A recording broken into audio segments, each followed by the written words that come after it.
5 de la mañana, 27 de marzo de 2003. En una granja de Bradford se escuchan 2 disparos. A las 9 de la mañana, un niño de 4 años llega solo al jardín de infancia, sin comprender lo que acaba de vivir.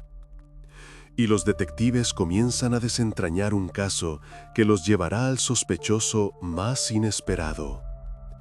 A veces los crímenes están planeados con tanto detalle que da la impresión de que el culpable realmente ha logrado engañar a la justicia. Pero la perseverancia y la atención a los detalles a menudo prevalecen sobre la preparación más sofisticada. Jack y Linda Myers poseían una granja en el tranquilo pueblo estadounidense de Bradford, en el estado de Ohio.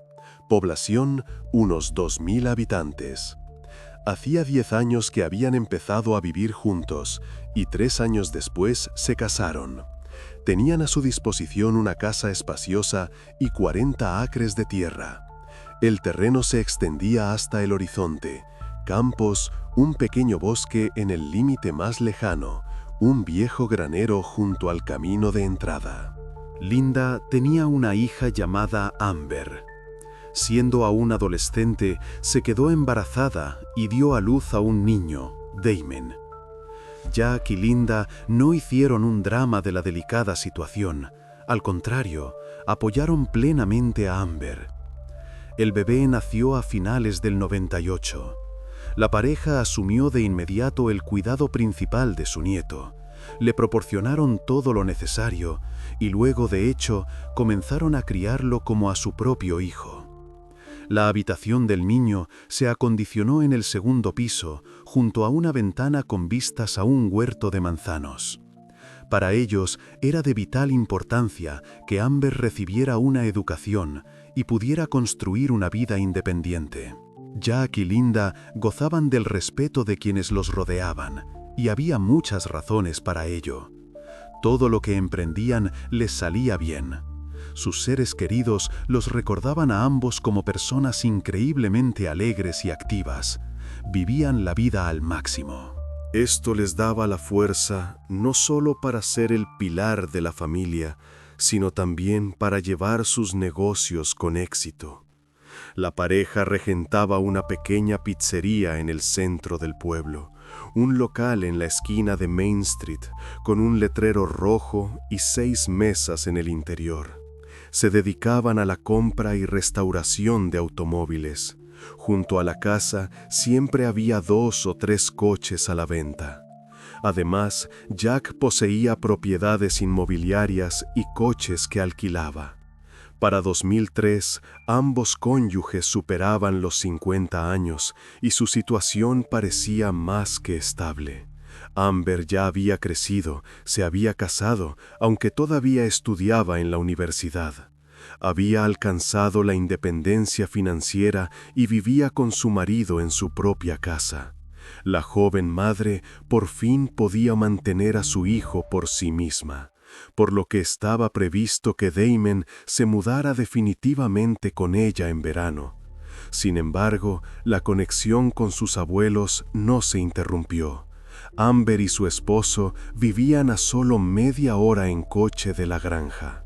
Damon volvía cada fin de semana con su abuela y ayudaba a su abuelo a dar de comer a las gallinas.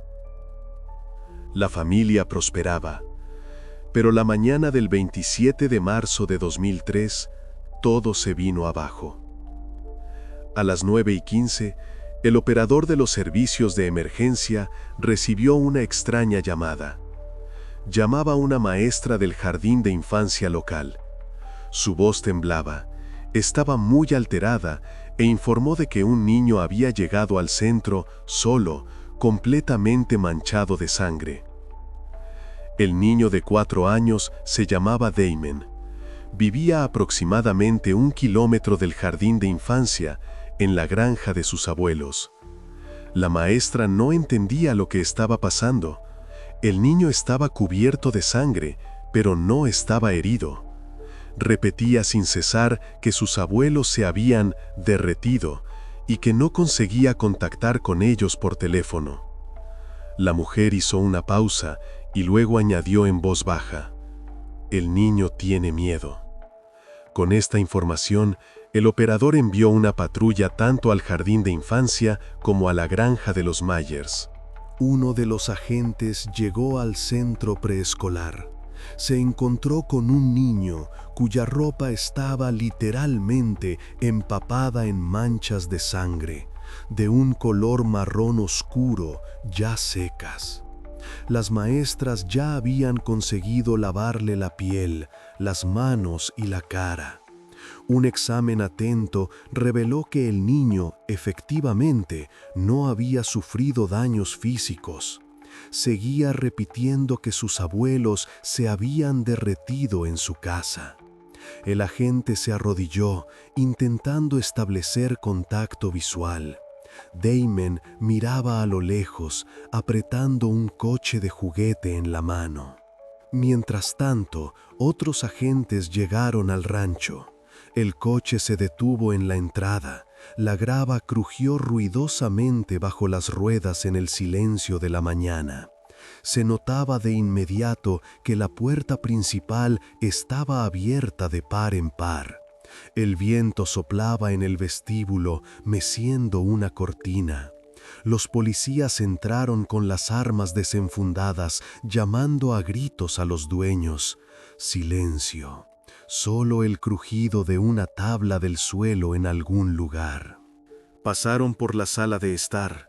Sobre la mesita de centro había una taza de café a medio beber.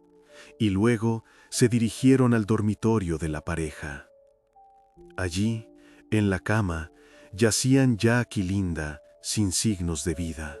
Los cuerpos estaban cubiertos de sangre. La ropa de cama estaba empapada, y las manchas oscuras se extendían hasta los bordes del colchón. De la boca y la nariz de Jack manaba sangre. Se descubrió que el hombre tenía una herida de bala en la nuca, un orificio de entrada limpio. El de salida era casi invisible por la posición en la que yacía. La cantidad de sangre no dejaba lugar a dudas. Ya era imposible ayudar. Jack había perdido demasiada. Ambos cuerpos estaban fríos. Uno de los agentes tocó la muñeca de Linda. No se detectaba pulso. La piel estaba cerosa. Los policías comprendieron que las víctimas habían muerto hacía mucho tiempo. El forense estableció más tarde la hora de la muerte, alrededor de las 5 de la mañana. Habían pasado más de 4 horas entre los disparos y la llegada de la patrulla. Los agentes continuaron la inspección, revisando cada habitación. Se movían lentamente, con las armas listas. En el baño, un grifo no estaba bien cerrado. El agua goteaba rítmicamente. En la cocina, una sartén sucia en el fregadero, una olla vacía sobre el fuego. Se comprobó que no había nadie más en la casa. Era evidente. El peligroso tirador que había acabado con la pareja andaba suelto. A juzgar por la posición de los cuerpos, el ataque ocurrió mientras dormían. A ambos les dispararon a quemarropa, uno tras otro. Jack, de 51 años, ni siquiera tuvo tiempo de moverse. Yacía de espaldas, con el brazo derecho echado por encima de la cabeza, una postura de total relajación. Probablemente fue el primero en morir. Linda, de 55 años, al parecer oyó el ruido, quizás intentó levantarse. Su cuerpo estaba girado hacia el borde de la cama. Una pierna casi tocaba el suelo. Pero ella también recibió un disparo instantáneo en la cabeza. Es extraño que el sonido de 2 disparos no despertara al niño, aunque fue precisamente eso lo que le salvó la vida. O quizás el niño se despertó, pero no entendió que eran disparos. La habitación del niño estaba al otro lado del pasillo, con la puerta entreabierta. Después de hablar con Damon, el niño fue puesto bajo custodia protectora.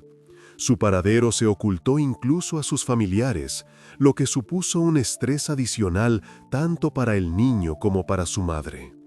Los investigadores necesitaban hablar con el niño en detalle. Había mucho que aclarar, pero lo principal era garantizar su protección frente al criminal, cuyo móvil seguía sin estar claro y que podría regresar. Se consideraba que el niño era el único testigo capaz de proporcionar información valiosa. Uno de los detectives fue a casa de Amber para darle la trágica noticia. Ella abrió la puerta sin comprender aún. El detective se quitó el sombrero. La mujer empezó a llorar incluso antes de que él terminara de hablar. Quería ver a su hijo desesperadamente, temiendo que a él también le hubiera pasado algo. Tranquilizaron a la joven madre, explicándole que el niño estaba bajo protección y no corría peligro. Amber estaba dispuesta a ayudar en la investigación, pero no tenía ni idea de quién podría desear la muerte de sus seres queridos. Se sentó en el sofá, apretando una fotografía en sus manos, la última foto familiar, tomada en Navidad. Mientras tanto, la noticia del ataque a la familia Myers se extendió por el pueblo. En lugares así, las noticias corren rápido. Para el mediodía, ya todos lo sabían. Los medios de comunicación cubrieron el suceso con interés, aunque sin hacer declaraciones escandalosas. De todos modos, no faltaban versiones espeluznantes. Vecinos y conocidos creían que el éxito empresarial de la pareja podría haber sido la causa de la tragedia. Las propiedades y los coches que Jack vendía y alquilaba podrían haber provocado el ataque. A menudo, al ser desahuciadas o embargadas por deudas, las personas se sienten víctimas, aunque sea justo. Sin embargo, la verificación de estas suposiciones no dio resultados. Los detectives investigaron a todos los inquilinos, se comprobaron las coartadas y nadie tenía un móvil serio. Tras los reportajes de televisión, apareció una multitud de ciudadanos preocupados que se pusieron en contacto con la policía con información, deseando ayudar en la investigación. Pero las pistas resultaron difíciles de seguir. Solo una pareció interesante. Una vecina de los Myers, una anciana que vivía a 2 casas de distancia, vio una furgoneta desconocida en su zona a las 4:40 de la mañana del 27 de marzo. Oscura, posiblemente azul o verde, no pudo distinguirla bien en la penumbra del amanecer. La furgoneta circulaba lentamente con los faros apagados. La gente estaba alarmada. No había ocurrido nada parecido en la zona en décadas. El último delito grave registrado aquí fue en los años 70 y se trató del robo de una tienda. Los criminalistas trabajaron en el lugar. La furgoneta blanca de la policía científica estuvo aparcada junto a la casa hasta la noche. Lograron trazar la trayectoria de los perdigones, lo que ayudó a precisar la posición de los cuerpos de Jack y Linda. Efectivamente, los habían sorprendido. En el sótano se encontraron signos de allanamiento, arañazos en el marco de la ventana, un cerrojo forzado, y todo apuntaba a un móvil personal. Además, quedó claro que el criminal conocía bien a los fallecidos. Sabía que la única forma de entrar en la casa sin activar la alarma era por el sótano. Allí no había sensores. Jack planeaba instalarlos, pero lo iba posponiendo. Claramente, era alguien del círculo cercano de las víctimas. En el rancho no se encontraron huellas dactilares. Parece que el asesino llevaba guantes. Pero sí encontraron huellas de calzado, nítidas, sobre la sangre seca en el linóleo del pasillo, de talla pequeña, aproximadamente un 39. No se descartaba que el arma la hubiera empuñado un adolescente o una mujer de complexión menuda. Uno de los criminalistas hizo un molde de yeso, trabajando en silencio, concentrado. Cuando los investigadores comenzaron a trabajar en la casa de los Myers, se consideró la hipótesis de un robo que salió mal. Se descartó rápidamente, ya que por toda la casa se encontraron objetos de valor. Dinero en efectivo en un sobre la cómoda, unos $300. Las joyas de Linda en un joyero sobre el tocador, las tarjetas bancarias en la cartera de Jack. Para Jack y Linda esto era normal. Ambos poseían bienes, eran personas adineradas y llevaban un negocio exitoso. No tenían dificultades económicas. Además de los objetos de valor intactos, los fallecidos no tuvieron la más mínima oportunidad de defenderse, y mucho menos de ahuyentar a un ladrón. La hipótesis fue descartada definitivamente. Al darse cuenta de esto, los detectives empezaron a trabajar en la hipótesis de un doble asesinato premeditado. Parecía un ataque brutal y a sangre fría, detrás del cual había claramente un móvil personal. Incluso en teoría, parecía increíble que un completo desconocido entrara en una casa ajena de madrugada y disparara a personas dormidas sin motivo aparente. Esto no es característico ni siquiera de los maníacos y asesinos en serie.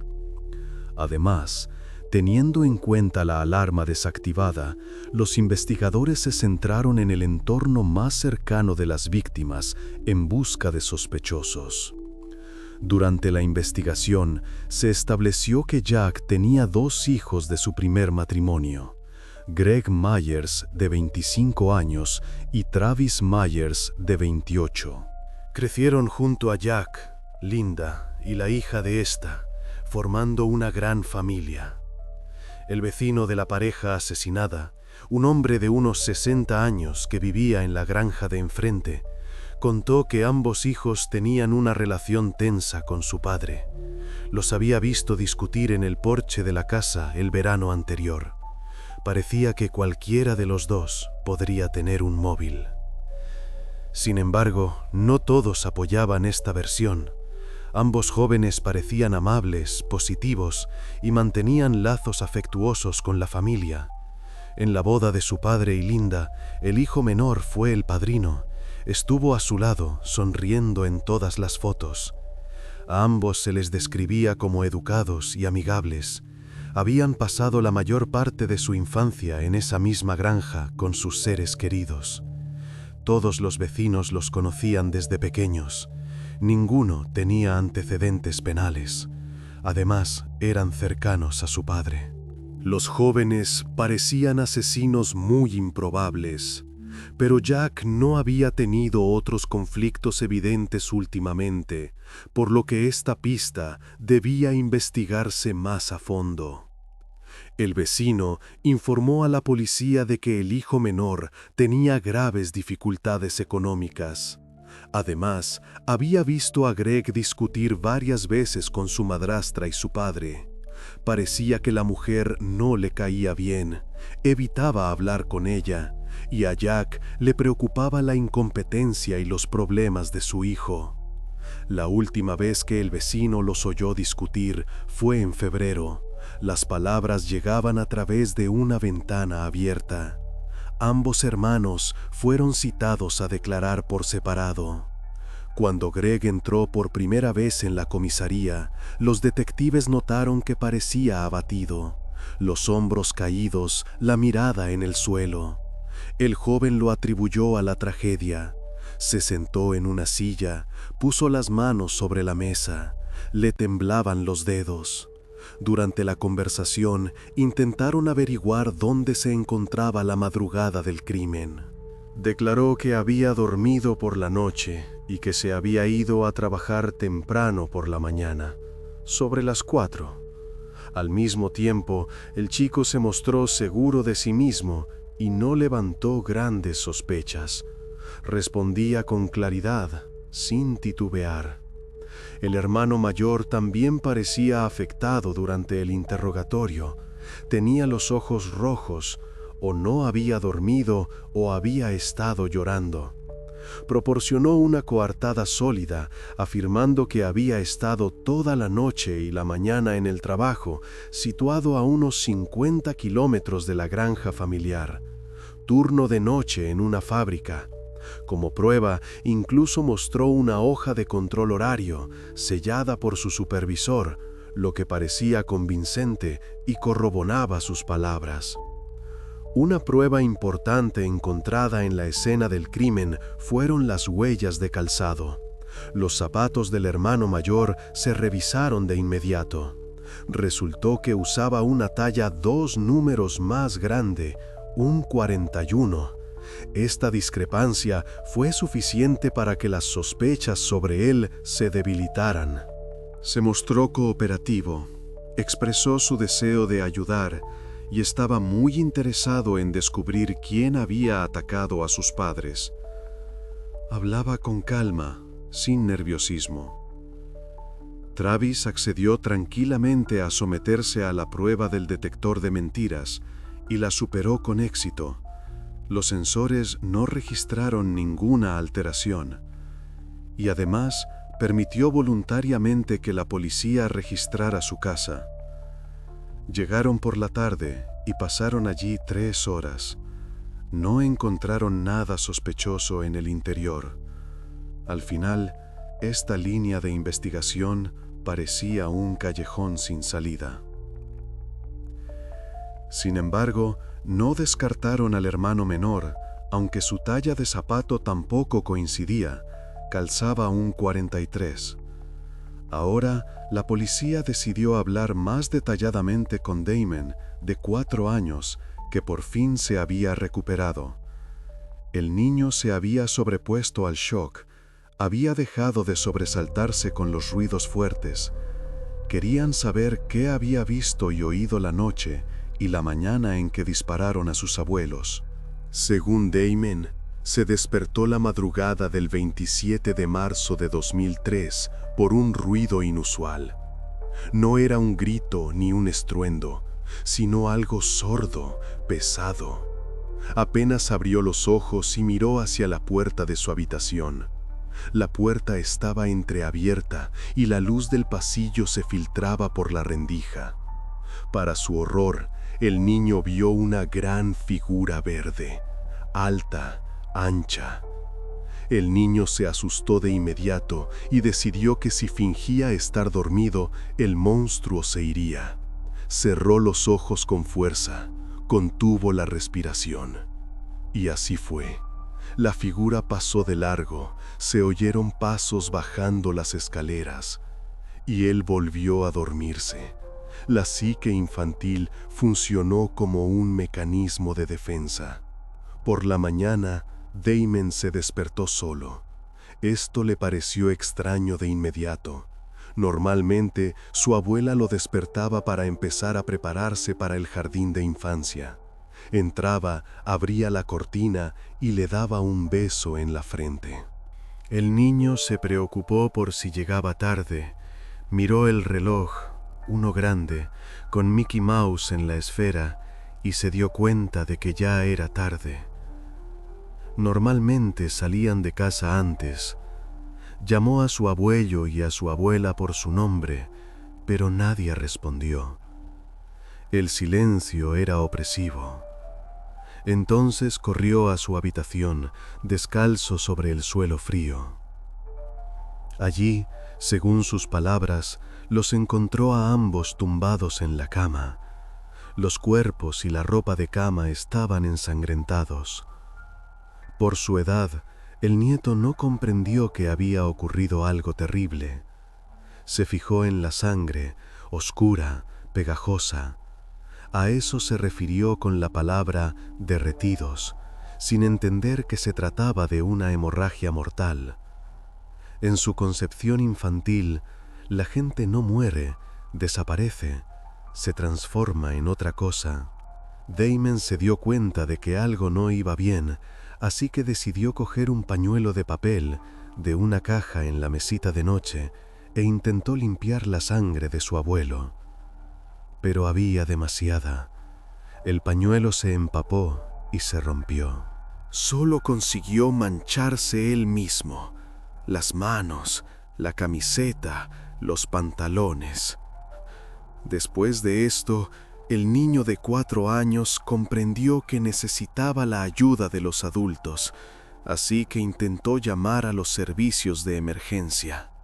Su abuela, su abuelo y su madre siempre le habían enseñado a llamar al 911 si pasaba algo malo. Le habían mostrado muchas veces cómo hacerlo, marcar 3 cifras, esperar a que respondieran. Ahora se suponía que eso ayudaría al niño. Sin embargo, cuando marcó el número conocido en el teléfono, un viejo aparato fijo en la cocina con un largo cable en espiral, no oyó ningún sonido. La línea estaba en silencio, muerta. Más tarde, durante la investigación, se descubrió que los cables habían sido cortados con unos alicates limpiamente, justo en la base. El niño no sabía usar el móvil que tenían sus familiares. El celular estaba cargando en el dormitorio, pero Damon no sabía cómo desbloquearlo. Así que decidió ir a buscar ayuda al único lugar donde conocía bien a todo el mundo. Para un niño de 4 años, ese era el jardín de infancia. Damon salió de la casa y se dirigió allí solo. Tenía que caminar aproximadamente 1 kilómetro, por el arcén de la carretera junto a los campos. El niño nunca había ido andando hasta allí, pero como había hecho el trayecto en coche con sus abuelos casi todos los días, recordaba la ubicación aproximada. Primero recto, luego a la derecha en el viejo roble, un poco más allá, y allí estaba el edificio amarillo del jardín de infancia. Cuando Damon llegó y entró, atrajo inmediatamente la atención de las maestras por su repentina aparición en solitario y su aspecto desaliñado. Una de las mujeres gritó. La sangre de su ropa todavía estaba húmeda en algunas partes. El criminal que vino a matar a Jack y a Linda quería asegurarse de que no tuvieran ninguna posibilidad de sobrevivir y pedir ayuda. Les disparó en la cabeza, una muerte prácticamente garantizada. El criminal evitó la resistencia, cortó los cables del teléfono, pero no tocó al niño. O no sabía de su existencia o lo perdonó deliberadamente. Esta pregunta quedó sin respuesta. En la historia del niño de 4 años, los detectives notaron algunas inconsistencias.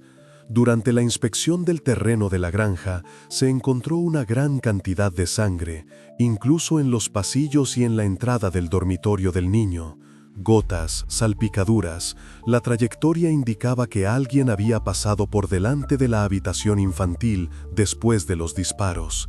Naturalmente, debido a su edad y a su incompleta comprensión de lo sucedido, era posible que no relatara la secuencia completa, que olvidara u omitiera algo, pero esto era de vital importancia para la investigación. Por eso, los detectives decidieron recrear una maqueta de la granja, una casa de muñecas, una copia exacta, con muebles y habitaciones. Utilizaron accesorios en forma de muñecos y juguetes que permitieran despertar en Damon recuerdos más importantes. Un psicólogo infantil trabajó con él durante 2 días. El niño participó con entusiasmo en la tarea y se dedicó a reconstruir los hechos, aclarando algunas circunstancias y recordando mejor la descripción del criminal que entró en su habitación. Lo describió como una figura grande, con un mono verde y un arma en la mano, larga como un palo. Desafortunadamente, Damon no le vio la cara y no pudo describirla. Estaba demasiado oscuro, la figura estaba a contraluz. Mientras tanto, continuaba la búsqueda del principal sospechoso en el círculo más cercano de la pareja. Durante esta búsqueda, se interrogó a decenas de personas, incluidos los socios comerciales de Jack y Linda, sus empleados, el cocinero de la pizzería, el mecánico del taller, familiares, vecinos y amigos. Los investigadores notaron que el nombre del hijo menor del fallecido de su primer matrimonio, Greg, que ya había sido considerado sospechoso, surgía con demasiada frecuencia. 3 personas diferentes lo mencionaron de forma independiente. Uno de los vecinos incluso contó que Greg le había preguntado recientemente dónde podía comprar una pistola. Lo preguntó como si nada, en una conversación junto a la valla. Esto pareció sospechoso. Rápidamente se descubrió que Greg tenía graves problemas económicos. Por ello, incluso había perdido su casa, ya que no podía seguir pagando el alquiler. Los últimos 3 meses había estado viviendo con su novia. El casero estaba preparando los papeles de desahucio de Greg después de que se retrasara varios meses en el pago. La última notificación llegó en enero. Greg intentó obtener ayuda de su acaudalado padre, pero sus peticiones fueron recibidas con frialdad. Jack se negaba. Según el círculo cercano de los Myers, esto no se debía a la avaricia del padre, sino a su deseo de inculcar a su hijo independencia y responsabilidad. Su hijo de 25 años era demasiado infantil y no se desenvolvía con las tareas más simples de un adulto. No podía mantener un trabajo por mucho tiempo, 3 meses como máximo, y luego algo salía mal. Gastaba todo su dinero con facilidad, incluso en alcohol y sustancias prohibidas. Una vez, Jack le encontró marihuana. Tuvo una conversación seria con él. Jack no quería ayudarle hasta que viera en su hijo a un hombre consciente, que se hubiera reformado y se valiera por sí mismo. Para todos, era evidente que Greg no podría resolver sus dificultades económicas rápidamente, mientras que sus padres no tenían problemas de dinero. Se sospechó de un móvil financiero para el crimen. Podría parecer extraño que no faltara dinero en la casa de la pareja asesinada, pero ese no era el objetivo principal del asesino. Lo que había en la casa lo habría recibido de todos modos como herencia de su padre. Le interesaba principalmente la casa en sí, la granja, la tierra, el negocio. En cualquier caso, para vincular al sospechoso con el crimen se necesitaban más pruebas. Empezaron a buscar los objetos desaparecidos de la escena del crimen. Les interesaba principalmente la escopeta del calibre 12, que fue el arma homicida. Curiosamente, la familia Myers nunca había tenido un arma de ese calibre. Jack guardaba un rifle del calibre 22 para cazar, pero estaba en su sitio, intacto. La policía se interesó por Greg, así que decidieron calcular la distancia que recorrió desde su casa hasta el trabajo aquel fatídico día. Tomaron un mapa y trazaron la ruta. Resultó que la granja de sus padres estaba justo en el camino. Literalmente, un desvío de 3 minutos desde la carretera principal. Su novia confirmó que salió de casa sobre las 4 de la mañana. Se despertó cuando la puerta se cerró de golpe. Miró el reloj, las 3:58. La cronología reconstruida mostraba que el chico bien podría haber pasado por casa de su padre de camino, dispararle a él y a su madrastra y llegar a tiempo al trabajo. La hoja de control horario mostraba que había fichado a las 5:47. Pero era evidente que no tuvo tiempo de ir a ningún otro sitio para deshacerse de objetos. Según la hoja de control, solo pudo tener una pequeña ventana de tiempo, 1 hora como máximo, y podría haber utilizado un lugar situado en su ruta. No podría haberse desviado mucho del camino. Después de aproximadamente una semana de análisis minucioso de todas las posibles direcciones, los detectives centraron su atención en el río Steel Creek, situado a unos 5 kilómetros de la granja. Estaba justo en la ruta que Greg habría tenido que tomar después de cometer el doble asesinato. El puente sobre el río era viejo, de madera, y crujía. El río, poco profundo, no parecía un buen lugar para deshacerse de pruebas, ya que el agua allí era demasiado tranquila y somera. La corriente era lenta, el fondo visible. A pesar de esto, decidieron revisar ese tramo. Los buzos se sumergieron por la mañana. Para gran sorpresa de los investigadores, en las aguas poco profundas, justo debajo del vano del puente, encontraron una escopeta del calibre 12. Yacía en el fondo, parcialmente cubierta de limo. El posterior examen balístico confirmó que con alta probabilidad los perdigones habían sido disparados desde esa arma. Coincidían los microarañazos en las balas.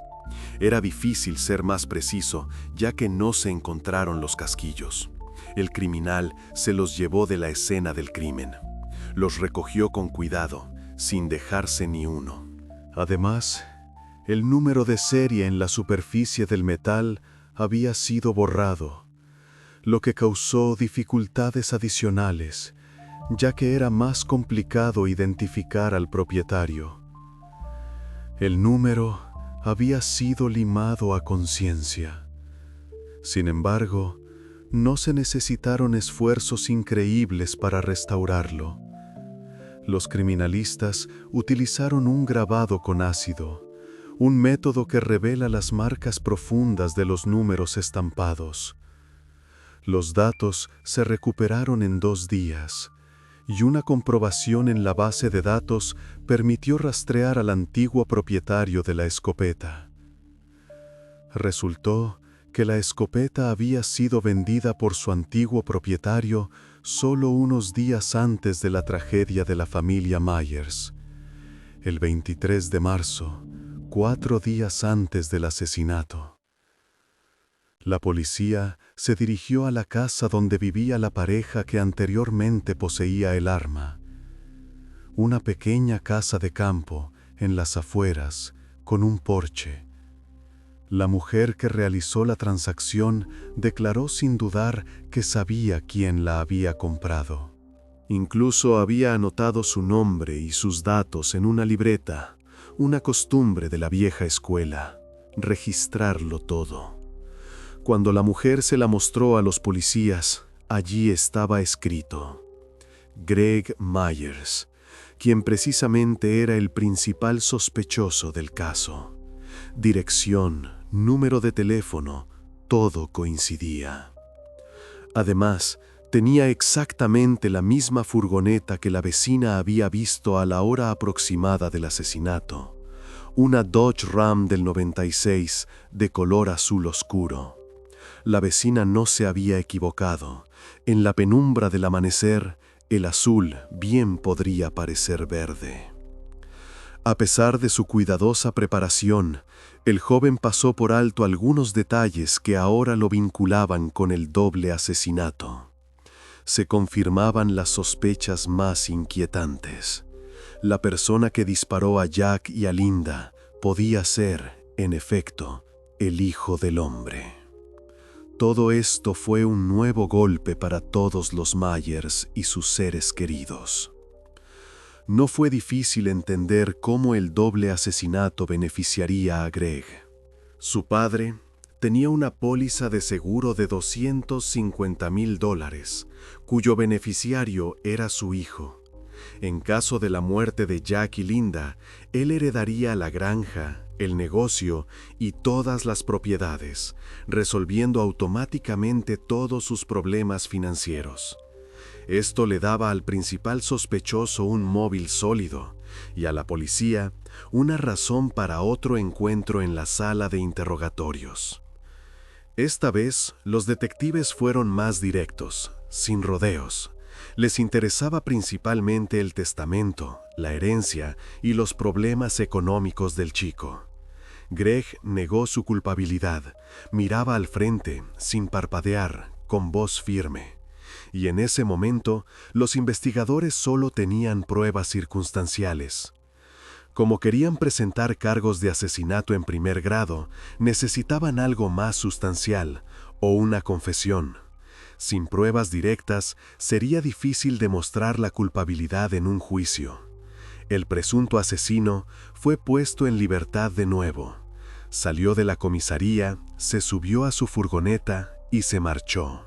Entonces, los detectives volvieron al mismo lugar donde se había encontrado el rifle y decidieron registrar los alrededores más a fondo, con la esperanza de que, además del arma de fuego, el criminal se hubiera deshecho allí de otras pruebas. Peinaron la orilla, los matorrales, cada arbusto. Aproximadamente a 1 kilómetro río abajo, en unos arbustos, encontraron una bolsa grande, una bolsa de basura negra, atada con un nudo. Estaba bien atada, colgando de la rama de un sauce, parcialmente sumergida en el agua. Y dentro había varios objetos. Cuando los sacaron, los policías comprendieron de inmediato que estaban relacionados con el doble asesinato. En primer lugar, porque dentro había un mono verde, de trabajo, de tela gruesa, que coincidía con la descripción de Damon. Tenía manchas oscuras, sangre seca. En la bolsa encontraron casquillos del calibre 12, 2 de ellos de latón. El posterior examen balístico confirmó que todos habían sido disparados por el rifle encontrado en el río. La coincidencia era absoluta. Además, dentro había unos zapatos 2 tallas más pequeños que los de Greg, del número 39, unas viejas zapatillas Nike. Era el mismo calzado que había dejado las huellas en la escena del crimen. La suela coincidía por completo, cada surco, cada desgaste. La prueba más valiosa fueron unos guantes de látex, médicos, finos, de color azulado. En su superficie exterior no se pudo encontrar ningún rastro, pero los criminalistas empezaron a examinar la superficie interior. Trabajaron con un microscopio, milímetro a milímetro. En el dedo índice de la mano derecha encontraron algo curioso, una marca que se asemejaba a una huella dactilar parcial, incompleta, pero suficiente para la identificación. El análisis dactiloscópico confirmó que esa huella pertenecía a Greg Myers. Una coincidencia de 12 puntos, más que suficiente para un tribunal. De este modo, la policía logró conectar todos los componentes descubiertos. Ahora tenían en sus manos al verdadero asesino. Con base en los datos recopilados, le imputaron 2 cargos de asesinato en primer grado y lo arrestaron.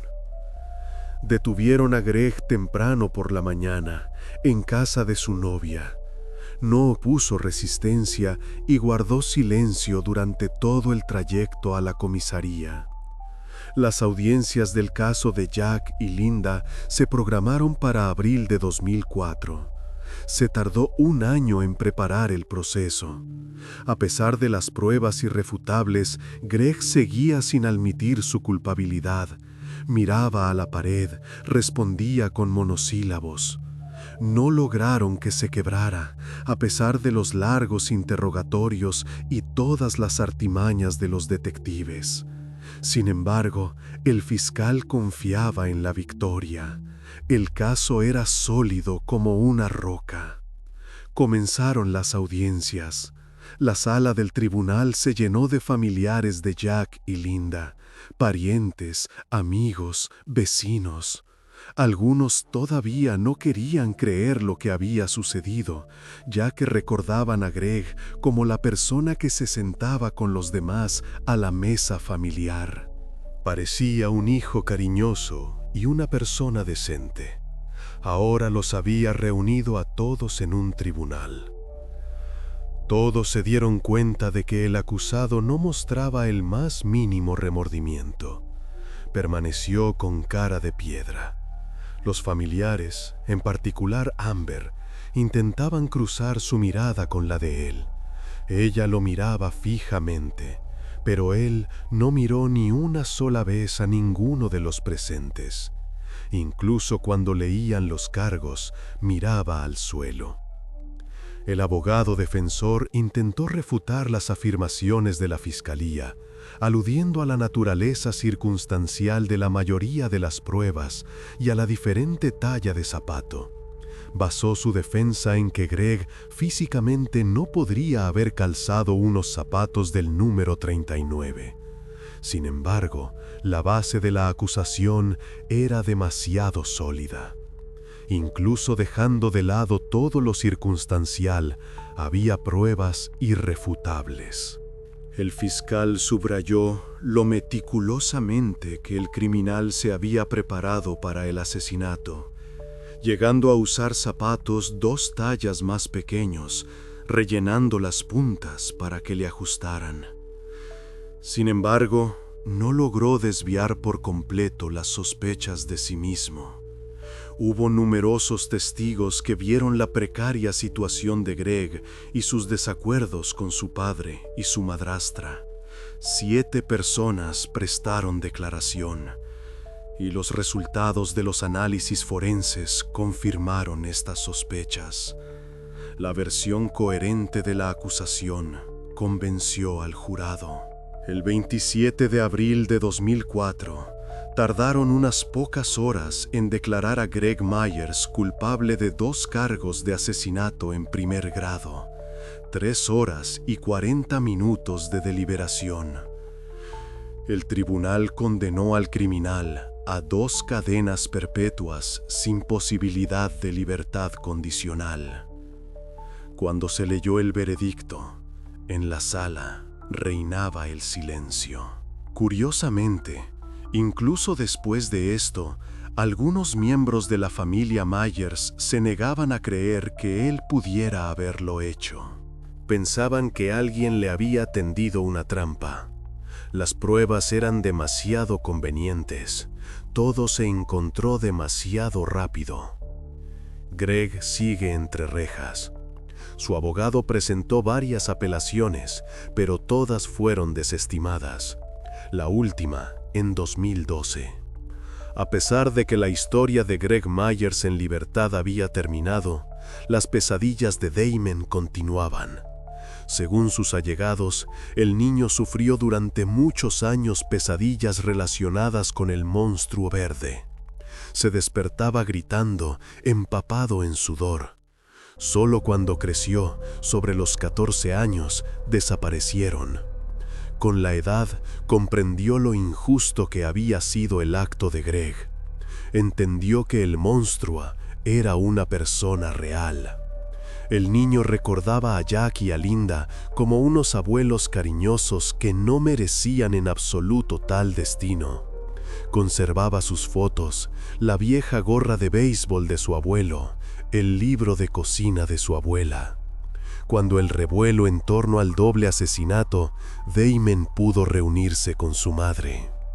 Tal como Amber había planeado antes de la tragedia, su hijo se mudó con ella y empezó a ir a un nuevo jardín de infancia.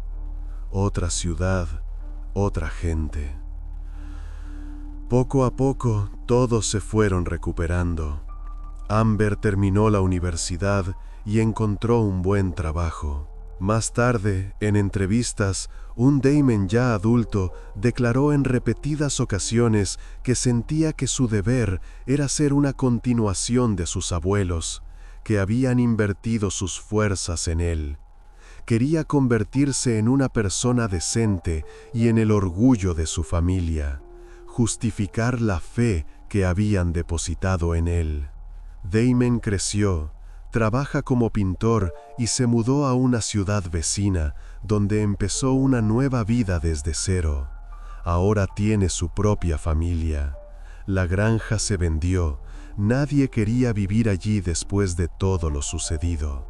Estuvo vacía durante 2 años hasta que se encontró un comprador de otro estado.